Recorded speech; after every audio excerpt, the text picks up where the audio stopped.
Happy Women's History Month. Did you know that the state of Utah ranks at the lowest or near the lowest when it comes to women in the workplace? Hi, my name is Lindsay Lewis, and I built my career with around women and money.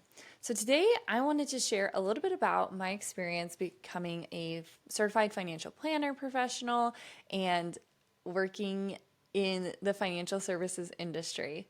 So I actually did my undergrad program at a CFP registered program. That means that everything that you learn in your undergrad or your grad program, if that happens to be the case, you can apply one to your own life and two towards becoming a certified financial planner professional. Now, why is this important? Well, some of you, may have used the Pythagorean theorem as an adult, but I have yet to do so. But I know how to file my taxes, and I actually have corrected my accountant before. So I have a different accountant now, but here nor there.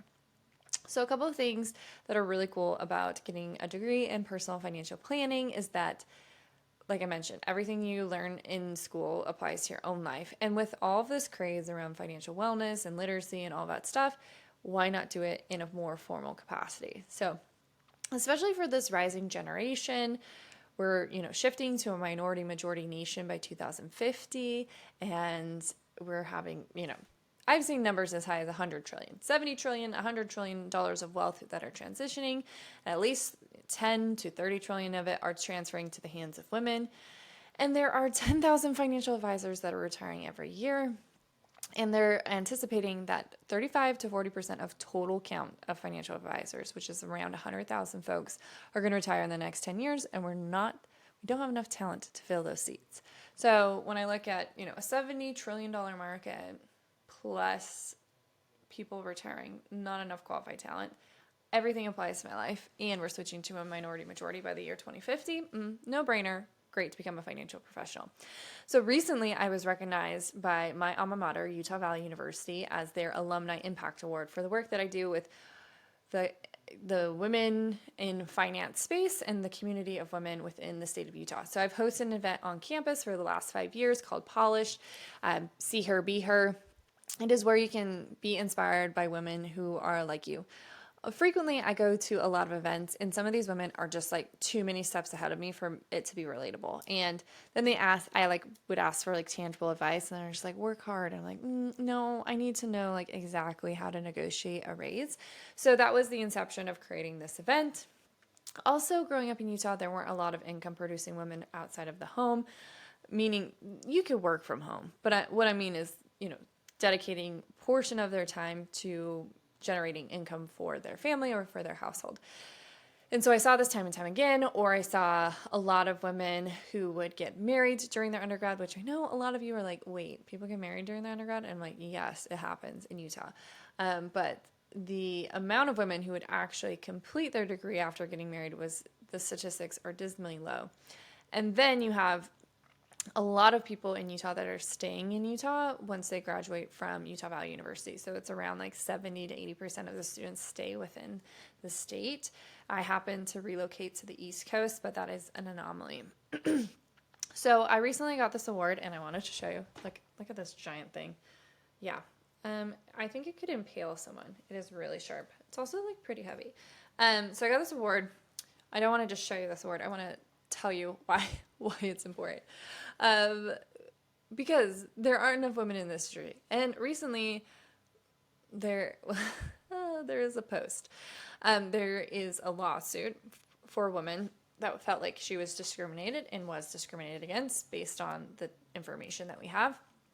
And one of the big public figures in financial services, his name is Michael Kitces. He has like 80,000 followers on LinkedIn. He has a mailing list that is, I don't even know how many subscribers. Industry expert, research nerd, all the things. I think the name of his website before was called A Nerd's Eye View. So I think that is explanatory. So he posted pretty interesting response to this. And if you need to read, I'll drop in the description. If you want to read, then you can read the post. The comments section. Man, I have not seen people get so upset, especially women.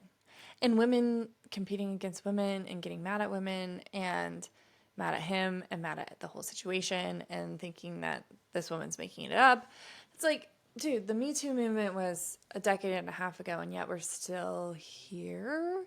So, yeah, it's Women's History Month. We're approaching International Women's Day, and come on, we just gotta do better. So this is what I'm dedicated. So my role, I'm now the newly appointed executive director of the Center for Women at the American College of Financial Services.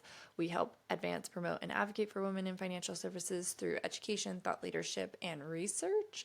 And I have hosted a lot of community events.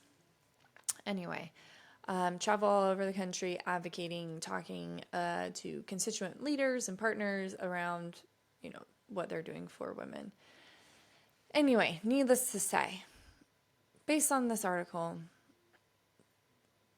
also the lawsuit, also Women's History Month, also all these things. Like, can we just do better?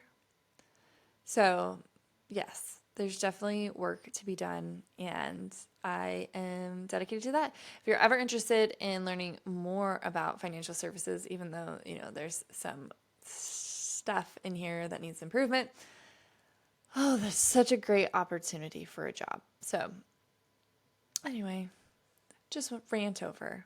But if you really want to impact your community, make a difference, start being a catalyst, reach out, support women, stop making women having to be brilliant out of being stifled systemically all across the board.